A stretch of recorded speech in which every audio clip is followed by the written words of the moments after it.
Haleluya. Shalom rekan-rekan terkasih dimanapun kalian berada saat ini. Senang sekali kita bisa bertemu di ibadah online kita kali ini. Satu yang pasti bahwa pertemuan kita siang ini bukan sesuatu yang kebetulan, tapi rencana indah buat kita semua siang hari ini. Mari kita siapkan hati dan pikiran kita untuk masuk dalam hadirat Tuhan. Bapak, terima kasih Tuhan buat siang hari ini Bapak. Di tengah-tengah kesibukan kami boleh datang ke hadirat-Mu Tuhan. Menaikkan pujian kami Tuhan, hormat sembah kami buat Engkau, Allah kami yang hidup, Allah kami yang dahsyat, Allah kami yang tidak pernah meninggalkan kami Tuhan. Terima kasih ya Bapak. Bapak, saat ini kami rindu Tuhan, Kau hadir tengah-tengah kami, memberkati kami Tuhan. Terlepas melalui pujian, penyembahan yang kami naikkan, juga doa Tuhan, terlebih melalui kuasa kasih firman-Mu ya Bapak, yang Kau sampaikan oleh hamba-Mu Tuhan. Kami rindu Tuhan mendengarkan Kau berkata-kata melalui hamba-Mu ini Tuhan, sehingga apa yang kami terima siang hari ini melalui firman-Mu Tuhan, itu akan menguatkan kami, itu memberikan pengharapan baru Tuhan. Terima kasih ya Bapak, terima kasih ya Yesus. Haleluya. Kemanakah aku dapat pergi menjauhi Roh-Mu Tuhan? Ku berlari mendaki ke langit, namun Engkau ada di sana. Aku terbang dengan sayap fajar, diam di ujung bumi,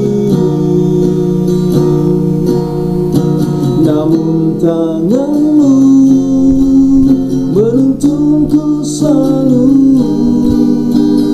bawaku mendekat padamu. Engkau Tuhan Allah Maha Tahu, betapa dahsyatnya kuasa-Mu, hadirat-Mu kini penuhiku, bawaku mendekat padamu.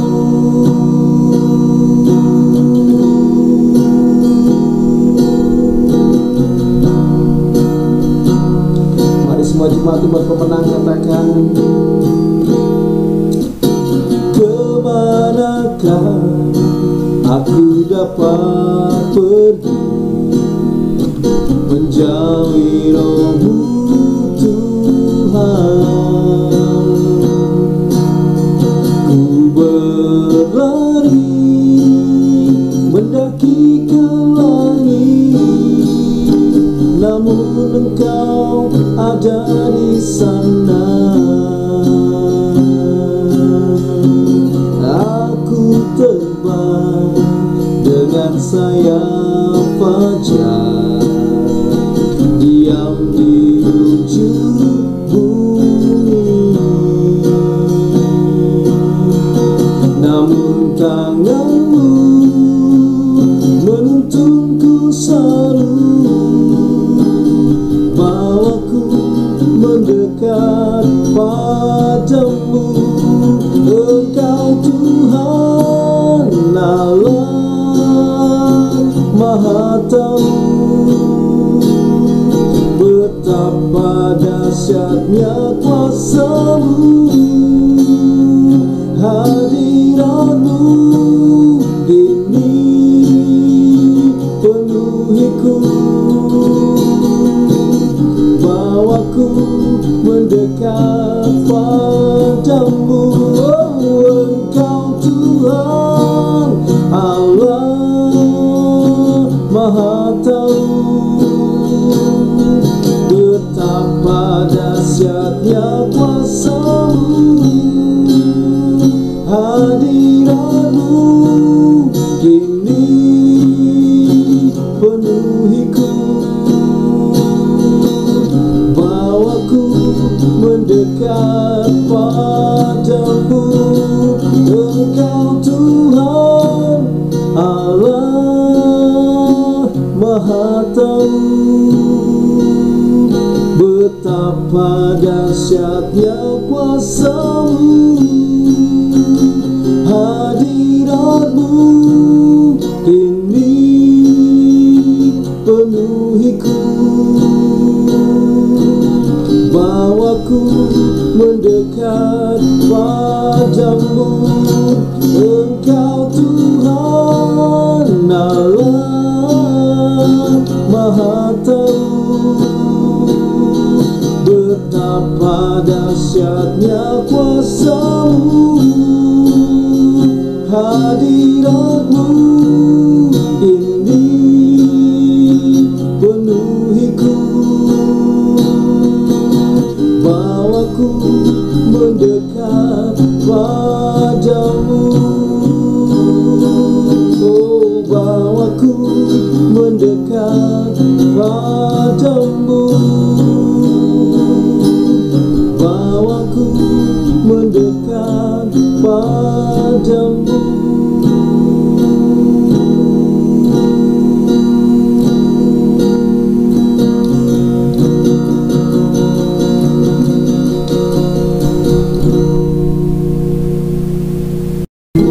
Bawa kami lebih dalam lagi Tuhan dalam hadirat-Mu ya Bapa. Biarlah Engkau berbicara Tuhan buat kami semua siang hari ini melalui firman-Mu Tuhan. Oh thank you Jesus, terima kasih Tuhan. Firman-Mu yang akan menguatkan kami, Firman-Mu yang akan menyembuhkan kami, Firman-Mu yang akan memulihkan kami, Firman-Mu yang akan memberikan jalan keluar dari setiap masalah kehidupan kami Tuhan. Firman-Mu yang akan memberikan sukacita damai sejahtera daripada-Mu ya Bapa.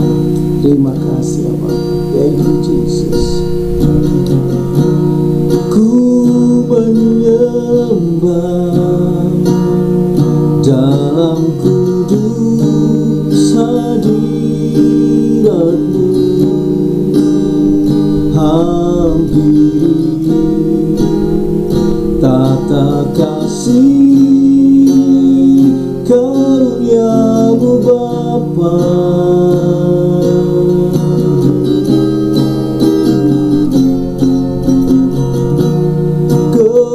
Kekuatanku hanya dalam hadirat-Mu, Yesusku. Hanya Kaulah segalanya.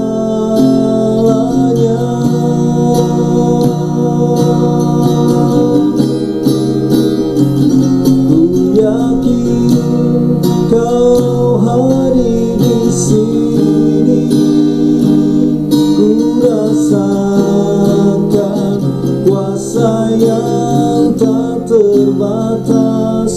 Ku yakin Kau nyata di sini, kemenangan terjadi di sini.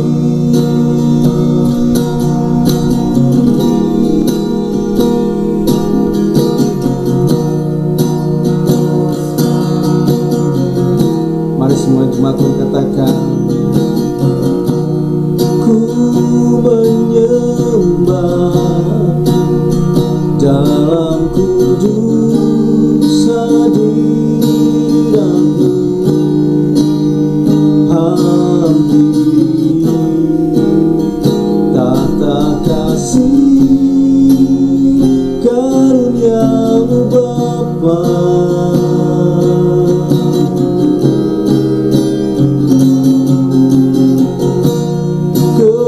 Kekuatanku hanya dalam hadirat-Mu, Yesusku. Hanya Kaulah segalanya.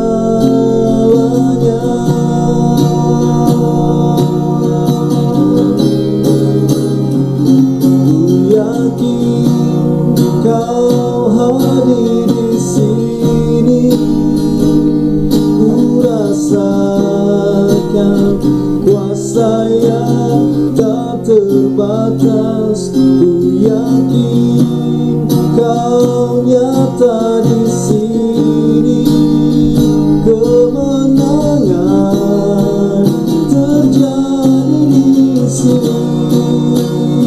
Ku yakin kau hari di sini. Ku rasakan kuasa yang tak terbatas. Ku yakin kau nyata di sini. Kemenangan terjadi di sini.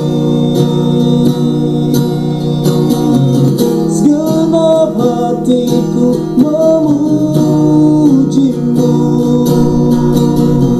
Sungguh besar kau Yesusku. Segenap hatiku menyembahmu. Kau besar, kau besar. Segenap jiwaku memujimu. Sungguh besar kau Yesusku. Segenap hatiku menyembahmu. Kau besar, kau besar. Kau besar, kau besar.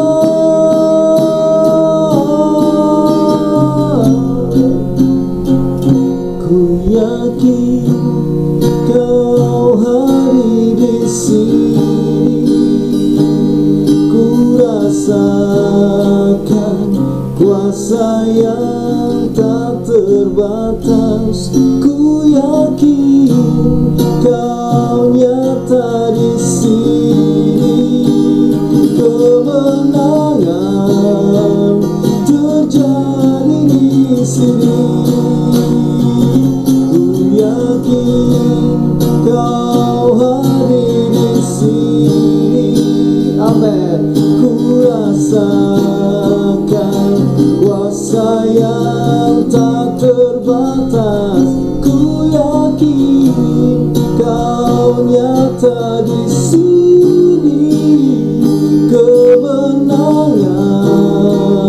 terjadi di sini. Pemulihan terjadi di sini. Kesembuhan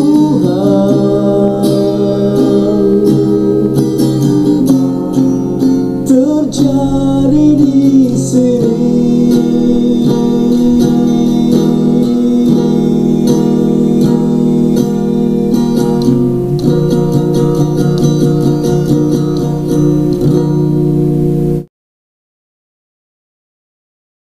Shalom semuanya, saya percaya kalau kita ada hari ini itu semua karena kasih anugerah Tuhan ya. Sebelumnya kita berdoa terlebih dahulu.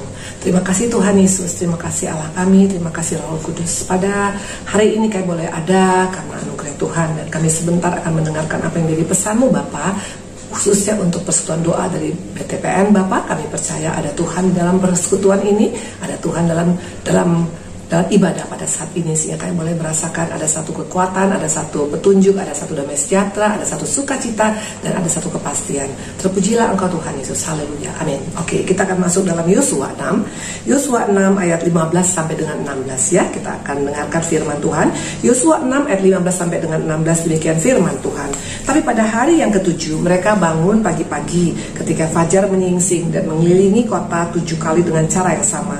Hanya pada hari itu mereka mengelilingi kota itu 7 kali. Lalu pada ketujuh kalinya ketika para imam meniup sangkakala, berkatalah Yosua kepada bangsa itu, bersoraklah sebab Tuhan telah menyerahkan kota ini kepadamu. Ayat 20, lalu bersoraklah bangsa itu sedang sangkakala ditiup. Segera sesudah bangsa itu mendengar bunyi sangkakala, bersoraklah mereka dengan sorak yang nyaring. Maka runtuhlah tembok itu, lalu mereka memanjat ke dalam kota, lalu mereka memanjat masuk ke dalam kota, masing-masing langsung ke depan dan merebut kota itu. Wow, Wow, luar biasa. Kalau kita membacanya sepintas, kayaknya kok enak banget Bu Indri, kok gampang banget. Hanya berkeliling dengan 7 kali dengan mengelilingi tembok Jeriko. Dikatakan tembok itu semuanya runtuh dan mereka bisa masuk ke dalamnya. Kok gampang sekali, kok gampang sekali menghadapi musuh, gampang sekali menyelesaikan permasalahan Bu Indri. Kita katakan seperti itu jelas karena kita sudah tahu ending ceritanya, tembok itu runtuh, betul? Nah makanya kita berkata kok kayaknya gampang sekali menyelesaikan permasalahan. Tembok berbicara tentang mungkin masalah yang kita hadapi pada saat ini. Mungkin masalah ekonomi, masalah kesehatan, masalah apapun yang sepertinya sudah seperti tembok yang tinggi yang gak bisa kita hadapin. Tapi dikatakan mereka mengelilingi tembok 7 kali dan semua tembok itu runtuh dan mereka masuk ke dalamnya mengalami kemenangan luar biasa. Kesannya gampang sekali.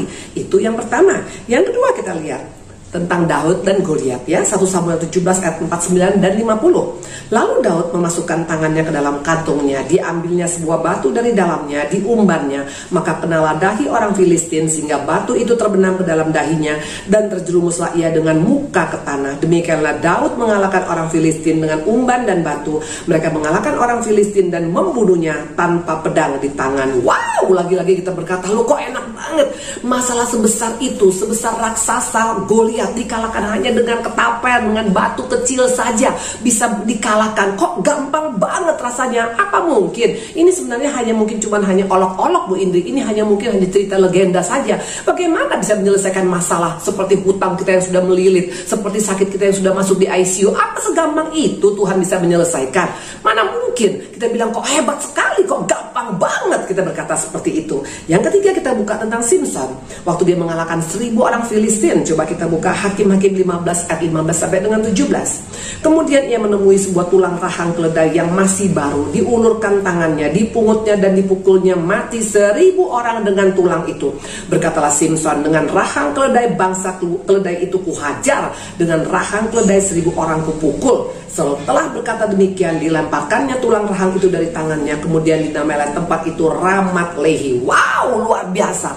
Dikatakan tadi di sini adalah apa? Ya, dengan tulang rahang keledai bisa membunuh 1000 orang musuh. Kita mungkin menghadapi banyak orang-orang yang tidak suka dengan kita pada saat ini, yang memfitnah kita, yang menggosip kita, yang menusuk dari belakang. Intinya hanya dengan tulang rahang keledai semua bisa dikalahkan. Kok hebat banget, kok gampang banget. Ya, dari 3 kisah ini apa yang kita simpulkan? Kok sesederhana itu mengalahkan permasalahan? Ya, Goliat ini bicara tentang masalah yang besar yang nggak mungkin bisa kita hadapi pada saat ini ya, seperti pandemi misalnya ya, atau tembok Jeriko ya, segala sesuatu yang sudah menghalangi hidup kita. Ada banyak penghalang-penghalang, baik dari ekonomi, baik dari rumah tangga, ada baik dari kesehatan, apapun yang menghalangi itu hanya gampang diruntuhkan. Satu lagi, orang-orang yang jahat pada kita, yang menusuk kita, yang mungkin membuat kita sampai sedih, yang membuat kita sampai hancur-hancuran ya, mungkin yang menipu kita atau apapun, dengan gampang dikalahkan hanya dengan tulang keledai yang muda ya. Ini bicara tentang apa?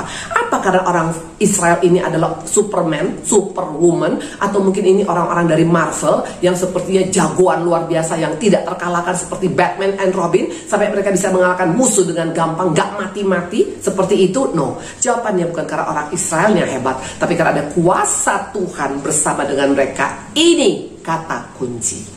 Ini yang membuat mereka bisa menghadapi apapun dan menyelesaikannya dengan kemenangan yang gilang gemilang. Jadi bukan karena orang Israel yang hebat, tapi ada Yesusnya, ada Tuhan yang hebat menyertai mereka. Makanya mereka boleh menang menghadapi segala permasalahan. Nah, kalau begitu Bu Indri, kalau begitu kita tinggal minta dong sebenarnya ya. Kalau gitu tinggal minta kuasa daripada Tuhan, betul? Kalau memang hanya dengan kuasa Tuhan kita bisa menyelesaikan masalah, termasuk masalah COVID yang sedang kita alami saat ini. Jawaban saya setuju. Karena memang Allah kita adalah Allah yang super duper, Allah yang baik, dan Allah yang punya otoritas yang luar biasa. Satu lagi kita buka Ulangan 1 ayat 30 sampai dengan 31. Tuhan Allahmu yang berjalan di depanmu. Perhatikan, ini firman Tuhan yang mengatakan, Ulangan 1 ayat 30 sampai dengan 31. Tuhan Allahmu yang berjalan di depan ya. Tuhan yang berjalan di depan kita. Artinya Tuhan jadi perisai hidup kita. Sebelum kita masuk satu daerah, Tuhan sudah masuk duluan. Sebelum kita masuk dalam satu masalah, Tuhan sudah ada di sana duluan. Seperti kalau kita lihat presiden, sebelum mereka masuk satu tempat, itu pas pampres semuanya sudah ada untuk ngecek tempat duluan. Tuhan kita luar biasa. Dia mendahului perjalanan kita untuk membuat kita bisa aman ya. Dikatakan Tuhan berjalan di depan. Dan berikutnya, dialah yang akan berperang untukmu, sama seperti yang dilakukan bagimu di Mesir, di depan matamu dan di padang gurun. Tidak main-main, bukan kita yang berperang, tapi Tuhan yang berperang dengan malaikat-malaikatnya. Sehingga kita hanya cuma duduk, diam, dan percaya. Semua Tuhan yang lakukan. Nah, yang berikutnya dikatakan, di mana engkau melihat Tuhan Allahmu mendukung engkau seperti seorang mendukung anaknya sepanjang jalan yang kamu tempuh sampai kamu tiba di tempat. Tidak main-main. Pertama dikatakan tadi adalah berjalan di depan sebagai perisai kita. Kedua dikatakan berperang untuk kita. Kita tinggal duduk diam menunggu waktunya Tuhan. Ketiga didukung, digendong seperti seorang anak. Artinya waktu kita dalam keadaan anak yang capek, yang letih, yang lesu, Tuhan gendong kita. Artinya Tuhan sangat bertanggung jawab. Dan bukan hanya itu saja, dikatakan ayat 33, yang berjalan di depanmu di perjalanan untuk mencari tempat bagimu di mana kamu dapat berkemah, dengan api pada waktu malam dan dengan awan pada waktu siang, untuk memperlihatkan kepadamu jalan yang harus kamu tempuh. Selain berjalan di depan kita, selain berperang untuk kita, selain menggendong kita waktu kita dalam keadaan letih, dikatakan juga yang berikutnya, kita diberikan hikmat Tuhan. Pada saat seperti ini dibutuhkan hikmat untuk menyelesaikan segala permasalahan kita. Ada tiang awan dan tiang api yang menyertai kita dari mulai siang sampai dengan malam. Ini luar biasa. Paketnya super duper komplit. Harusnya anak-anak Tuhan, orang percaya, berikut Yesus, gak ada istilah takut lagi, betul, gak ada istilah panik lagi, gak ada istilah khawatir lagi. Menghadapi pandemi ini kita harusnya gak perlu takut, khawatir, stres, apalagi sampai panik.com. Kenapa? Karena tadi Tuhan sudah katakan, aku yang berjalan, aku yang memerangi, aku yang menggendong, bahkan aku berikan engkau solusi jalan keluar. Ini luar biasa. Pertanyaannya, kenapa masih takut? Nah, ini nggak mungkin salah Tuhan, karena Tuhan kita tidak pernah salah. Pasti ada bagian yang mungkin kita tidak lakukan. Tetapi walaupun demikian, kamu tidak percaya kepada Tuhan Allahmu. So sad, so tragic. Jadi bukan karena Tuhan kita yang tidak bisa melakukan perkara besar, tapi karena ketidakpercayaan kita. Makanya kita dalam keadaan tidak bisa mengalami semua janji Tuhan tadi ya.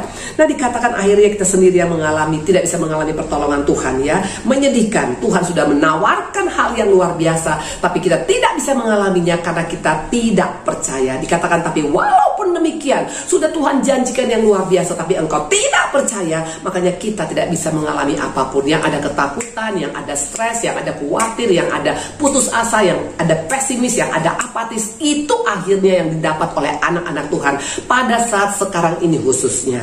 Iblis bertepuk tangan waktu anak-anak Tuhan seperti ini. Waktu kita tidak percaya, waktu kita kurang percaya, waktu kita mulai bimbang dan ragu, di sini adalah tempat iblis yang paling menyenangkan. Dan akibatnya, perhatikan Lukas 21 ayat 26 sedang terjadi saat ini.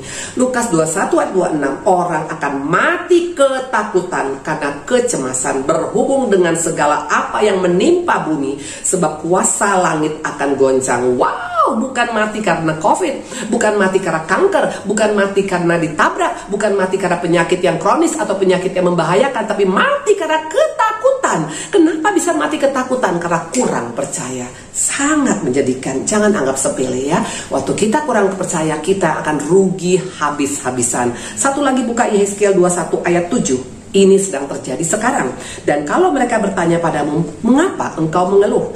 Jawabnya, karena satu berita. Kalau berita itu sudah tersiar, setiap hati akan menjadi tawar, dan semua tangan menjadi lemah lesu, dan segala semangat menghilang, dan semua orang terkencing ketakutan. Sungguh pasti datang dan terjadi. Demikianlah firman Tuhan Allah. Ini sekarang banyak terjadi. Banyak orang yang sakit, bahkan yang meninggal, bukan karena masalah sakitnya, tapi karena ketakutannya ya, takut dengar berita. Dan sekarang begitu banyak berita kita lihat ya, makanya jangan terlalu banyak duduk di depan TV mendengar berita tentang COVID, tentang yang mati, tentang stok habis, tentang oksigen yang gak ada, tentang ini dan itu akan membuat kita semakin ciut, semakin lemah, semakin ketakutan, dan dikatakan sampai terkencing ketakutan. Artinya sangat-sangat mengerikan ya. Nah, bagaimana cara melenyapkan ketakutan ini, Bu Indri? Ini yang harus kita pikirkan sekarang. Kita tahu memang ada masalah, banyak orang kurang percaya, akibatnya penuh dengan ketakutan, dan ketakutan adalah sumber segala macam penyakit ya. Nah, dikatakan sampai mati ketakutan bahkan. Nah, caranya bagaimana melenyapkan ketakutan? Nah, saya percaya ketakutan ini adalah produk daripada si jahat. Produk Tuhan tidak pernah ada roh ketakutan ya. Kenapa saya berkata begitu? Coba kita buka ya. Ketakutan memang adalah produk si jahat. Kita buka Efesus 6 ayat 12. Karena perjuangan kita bukanlah melawan darah dan daging, tapi melawan pemerintah-pemerintah, melawan penguasa-penguasa, melawan penghulu-penghulu dunia yang gelap, melawan roh-roh jahat di udara. Ya, ternyata dikatakan ada apa ya?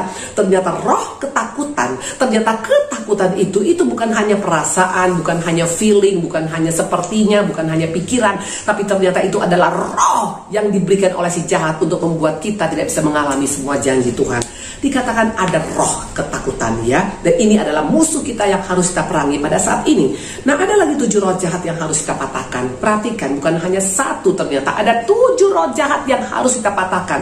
Bukan hanya sekedar COVID yang harus kita kalahkan, tapi ternyata 7 roh ini bisa lebih membahayakan kehidupan anak-anak Tuhan. Yang pertama adalah roh najis. Kita tahu ceritanya tentang hawa nafsu daripada seorang Simson. Setiap dia melihat wanita, dia jatuh cinta dan dia katakan pada orang tuanya, aku harus mendapatkan wanita itu. Dan akhirnya kita lihat dia jatuh karena wanita, karena tidak bisa penguasaan diri tentang hawa nafsu. Ini roh najis, dan ini ditawarkan oleh iblis di akhir zaman ini. Maka terjadi perselingkuhan, terjadi perceraian, betul. Ini sedang ditawarkan oleh si jahat. Ada roh kenajisan yang masuk sekarang ke dunia ini. Yang kedua adalah roh keselakaan, seperti Mamon. Siapa contohnya? Raja Ahab. Dia sudah mendapatkan semua, begitu banyak hartanya, begitu besar istananya, tapi dia ingin ladang daripada Nabot, dan dia paksakan sampai dia harus membunuh seorang Nabot untuk mendapatkan ladang yang diinginkannya. Ini karena keserakahan. Padahal Tuhan sudah berikan kita begitu banyak, tapi tetap masih kurang dan masih kurang dan masih kurang. Rasa kurang cukup, rasa kurang puas, itu sebenarnya adalah roh keserakahan, dan itu daripada si jahat. Karena Tuhan ajarkan kita untuk mencukupkan diri dengan segala hal, betul? Yang ketiga adalah roh kepahitan. Roh kepahitan seperti Naomi. Dia berkata, jangan sebut aku Naomi, sebut aku Mara, karena Tuhan sudah mengancungkan tanganku padaku. Ya, ini yang membuat makanya nama Naomi tidak masuk dalam silsilah Yesus, tapi nama Ruth malahan menantunya yang masuk. Karena apa? Karena ada roh kepahitan yang disimpan dalam hidupnya. Yang keempat adalah roh putus asa. Siapa contohnya? Yudas ya, mau bunuh diri dan sudah bunuh diri. Dan di akhir zaman ini banyak orang mengalami roh putus asa karena mungkin ekonomi, karena mungkin masalah pandemi, masalah kesehatan, masalah keuangan, masalah hutang, masalah apapun. Ini roh semuanya, jangan anggap enteng. Yang berikutnya adalah apa? Roh dusta, karena memang iblis adalah bapa pendusta. Jangan anggap enteng dengan kita masih suka berbohong, karena bohong satu melahirkan bohong kedua, ketiga, keempat, dan bapak kita adalah si jahat. Yang keenam adalah roh minder. Kita tahu bagaimana seorang Hana. Hana adalah pribadi yang tadinya sangat mengasihi Elkana suaminya, tapi karena dia tidak punya anak, suaminya menikah lagi dengan Penina, dan Penina selalu menjolimin dia, selalu membuli dia, sehingga membuat dia semakin minder dan tidak mau makan dan hanya menangis saja. Waktu dia tetap minder, dia nggak mendapat Samuel. Waktu dia bangkit baru mendapat Samuel. Jangan pertahankan roh minder, bukan daripada surga. Roh minder daripada si jahat dengan berkata engkau tidak berharga, engkau kartu mati, engkau tidak mungkin bisa diubahkan. Itu semuanya membuat kita menjadi ciut dan minder. Dan ketujuh adalah roh bimbang, seperti Sarah. Sarah berkata apa? Mungkin aku tidak punya anak, hampirilah hambaku. Dan akibat daripada itu fatal sampai dengan sekarang.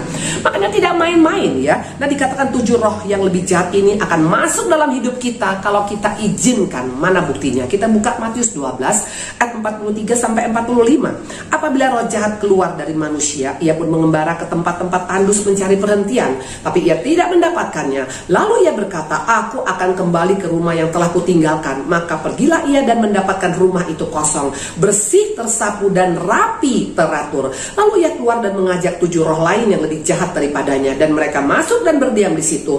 Maka akhirnya keadaan orang itu lebih buruk daripada keadaannya semula. Demikianlah juga akan berlaku atas angkatan yang jahat ini. Sister, brother, ya, persekutuan BTPN pada hari ini, perhatikan, kalau kita dalam keadaan tidak berjaga-jaga, kalau kita tidak berhati-hati, kalau kita tidak sungguh-sungguh hidup dalam Tuhan, dikatakan 7 roh ini akan masuk dalam kita dan kehidupan kita akan lebih jahat daripada sebelumnya. Dikatakan peperangan pada akhir zaman ini. Peperangan kita bukan melawan roh, bukan melawan daging, tapi ada roh-roh di udara. Salah satu adalah roh tadi dikatakan ketakutan. Di samping itu ada 7 lagi teman-temannya yang sangat-sangat membuat kita akan semakin terpuruk. Nah, caranya kita bagaimana untuk bisa mengatasi semua ini, Bu Indri? Ada begitu banyak roh-roh di udara yang akan menghancurkan anak Tuhan. Jawabannya simpel. Roh hanya bisa dilawan dengan roh huruf besar, yaitu roh Tuhan.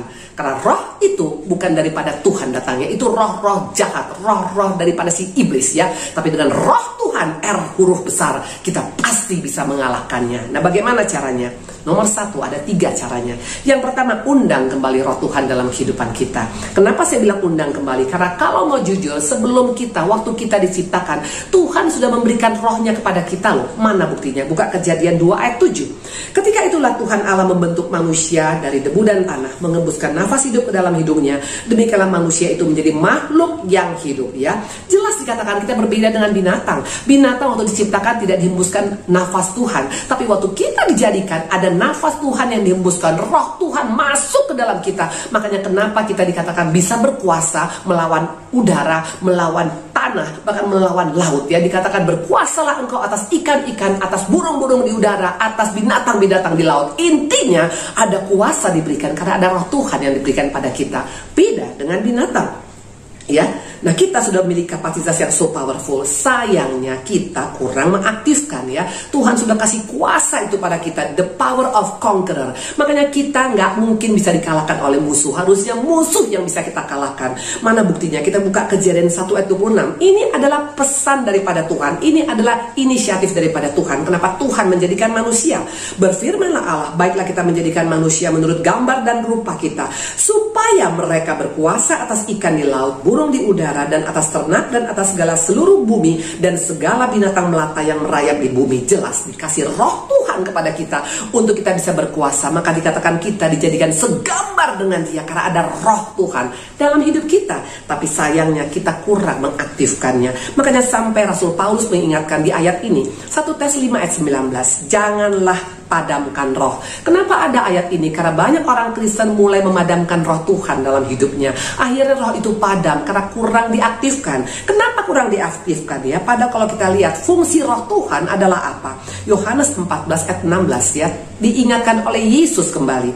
Aku akan minta kepada Bapa dan Ia akan memberikan kepadamu seorang penolong yang lain supaya Ia menyertai kamu selama-lamanya. Tidak main-main. Kita diberikan Roh Kudus. Kita diberikan roh penolong untuk menolong kita sampai selama-lamanya. Di mana di dunia ini ada orang yang mau menolong kita sampai selama-lamanya? Tidak mungkin. Dunia ini gak ada free lunch. Semua harus pakai uang ya. Tapi Tuhan katakan, aku berikan engkau penolong. Waktu aku naik ke surga, aku kasih engkau penolong untuk membuat engkau bisa bertahan di zaman akhir ini. Ada Roh Kudus, ada roh penolong diberikan pada kita. Kalau begitu, kenapa kita biarkan padam, Bu Indri? Jawabannya sederhana. Karena seringkali petunjuk daripada roh penolong gak sama dengan selera kita, gak sama dengan maunya kita. Roh penolong katakan, ampuni suamimu, ampuni pasanganmu, ampuni orang-orang yang melukai engkau. Kita bilang, gak mungkin dong Tuhan, bagaimana bisa mengampuni orang dia terlalu jahat pada saya? Kita mulai padamkan roh itu. Makanya lama-lama roh itu gak berfungsi lagi. Jadi bukan Tuhan gak memberikan, Tuhan berikan waktu kita dijadikan, dan Tuhan tambahkan lagi kembali waktu Yesus naik ke surga dengan mengatakan, aku kembali berikan padamu roh penolong. Artinya ada kekuatan yang luar biasa harusnya dimiliki anak Tuhan. Tapi lagi-lagi karena selera kita nggak sama dengan roh penolong, makanya kita mulai abaikan dia. Nah akhirnya karena apa? Karena ego kita, betul? Karena ego. Ciri khas daripada orang yang menolak roh penolong waktu mengasih masukan adalah apa? Tidak mau terima masukan, tidak mau mengaku salah, tidak mau meminta maaf, tidak mau memaafkan. Intinya all about me. Waktu kita berkata all about me, maka tanpa disadari kita mulai memadamkan roh itu dalam hidup kita ya. Nah caranya untuk kita bisa kembali bergaul, untuk kita bisa mengundang kembali, untuk kita bisa bergaul kembali dengan roh Tuhan, bagaimana caranya ya? Pertama pasti melalui perenungan firman. Banyak renungkan firman, karena firman itu adalah Allah sendiri. Yohanes 1 ayat 1 dikatakan pada mulanya adalah firman, dan firman itu adalah Allah sendiri. Kalau kita mau bergaul dengan roh Tuhan, kita mau bergaul dengan Yesus melalui apa? Perenungan firman. Baca firman, renungkan firman, dan bukan hanya sekedar itu, tapi juga lakukan firman. Karena banyak orang hanya cuma tahu firman secara teori. Tidak akan bisa kita berkomunikasi dengan roh Tuhan kalau kita hanya cuma tahu firman secara teori. Tapi waktu kita lakukan itu, makanya kita mengundang dia kembali dalam hidup kita. Dikatakan waktu kita tinggal dalam dia, dia tinggal dalam kita, baru kita dikatakan bisa berbuah banyak. Yang kedua dikatakan melalui pujian penyembahan. Banyak memuji menyembah, karena waktu pujian penyembah di sana kita akan mengalami hadirat Tuhan. Kita akan merasakan ada rohnya yang akan menyertai kita, memberikan pada kita kekuatan, penghiburan. Karena roh Tuhan itu sungguh-sungguh membuatkan ketenangan dalam hidup kita. Yang ketiga, pakai bahasa roh. Kalau kita sudah bisa memiliki bahasa roh, pergunakan bahasa roh waktu kita seorang diri, waktu kita memuji, menyembah, untuk memberikan kekuatan kepada kita lebih lagi. Dan berikutnya dikatakan ini paling penting. Kita buka Mazmur 26 ayat 2. Ini yang membuat makanya kenapa roh Tuhan sangat-sangat suka tinggal dengan seorang Daud. Ujilah aku ya Tuhan, cobalah aku, selidiki batinku dan hatiku. Ini yang spesial tentang Daud. Setinggi-tinggi posisi Daud sebagai Raja Israel, tetap dia datang pada Tuhan dengan berkata, ujilah aku Tuhan. Dia selalu minta koreksi diriku Tuhan, apa yang salah dari hidupku Tuhan. Ini yang membuat makanya roh Tuhan suka ada di dalam dia, karena dia selalu minta waktu untuk ada bersaat teduh, untuk introspeksi diri. Di saat-saat sekarang ini waktunya kita untuk introspeksi diri, karena waktu kita mempertahankan apa yang ada pada kita dengan mengatakan I'm okay, saya nggak ada salah, saya is okay, saya nggak ada kekurangan, susah untuk Roh Kudus bisa menuntun hidup kita.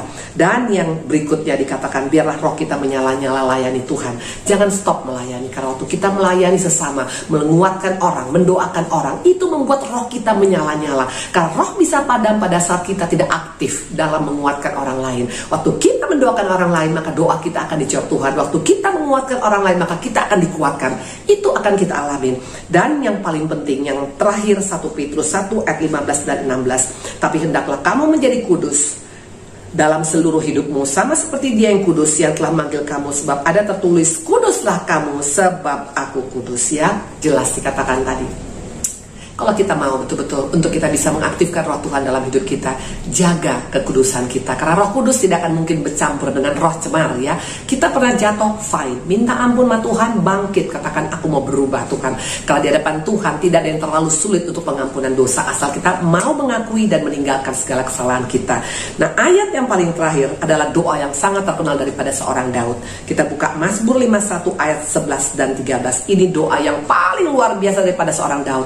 Waktu dia dalam keadaan kesesakan, waktu dia dalam keadaan permasalahan, dia bukan takut kehilangan harta, kehilangan dia punya posisi sebagai raja, kehilangan istri, kehilangan anak, kehilangan apapun. Dia tidak takut, tapi yang paling dia takutin adalah ini. Janganlah membuang aku dari hadapanmu, dan janganlah mengambil rohmu yang kudus daripadaku. Seorang Daud tidak mau kehilangan roh Tuhan. Dia tidak mau sampai roh Tuhan meninggalkan dia. Maka dia katakan, jangan ambil rohmu daripadaku Tuhan. Karena dia tahu hidup tanpa roh Tuhan tidak akan bisa bertahan, khususnya di akhir zaman ini. Jadi pesan Tuhan pada setiap kita, yuk, kita sudah mendengar kebenaran, saya percaya kita diberkati, dan tinggal kita praktekkan dalam kehidupan kita. Ingat sekali lagi dikatakan tadi, bahwa dikatakan roh Tuhan itu sudah diberikan pada setiap kita ya. Karena kita menghadapi roh jahat di udara, tidak dengan kekuatan kita, bukan dengan logika, bukan dengan kepintaran, bukan dengan pengalaman pribadi kita, tapi dengan roh Tuhan. Karena roh kecil hanya bisa dikalahkan dengan roh huruf besar. Siapa dia? Roh Kudus kita yang luar biasa. Tuhan berkati ya. Amin. Puji nama Tuhan. Atas nama Persekutuan Doa Bank BTPN, kami mengucapkan terima kasih kepada Ibu Indri Pardede atas pelayanan firman Tuhan pada hari ini yang telah disampaikan pada setiap kami. Kiranya Tuhan memberkati Ibu beserta keluarga dan juga pelayanannya. Dan biarlah firman Tuhan yang kami dengar boleh menjadikan kekuatan, mendatangkan pembaharuan, bertumbuh dan bahkan berbuah. Baik, rekan-rekan BTPN sekalian, mari saya mengundang kita bersama-sama mempersiapkan yang terbaik bagi Tuhan. Kita akan memberikan persembahan, kita memberi oleh karena kita mengasihi Tuhan. Persembahan dapat kita sampaikan melalui transfer dengan informasi rekening yang tertera pada layar. Baik, selamat memberi. Untuk informasi berikutnya, Persekutuan Doa Spesial Kemerdekaan akan diadakan pada tanggal 20 Agustus 2021. Jangan lupa ya teman-teman, tanggal 20 Agustus 2021. Mari kita sama-sama dukung, doakan, dan hadiri acaranya.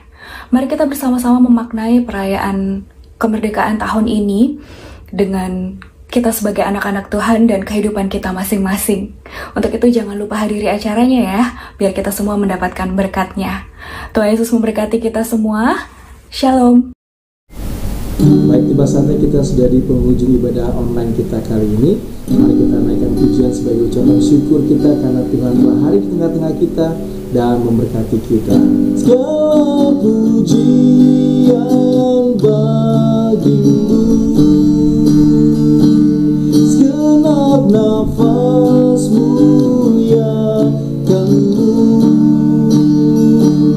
surga bumi kan berseru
Kita akan tutup dengan doa ya.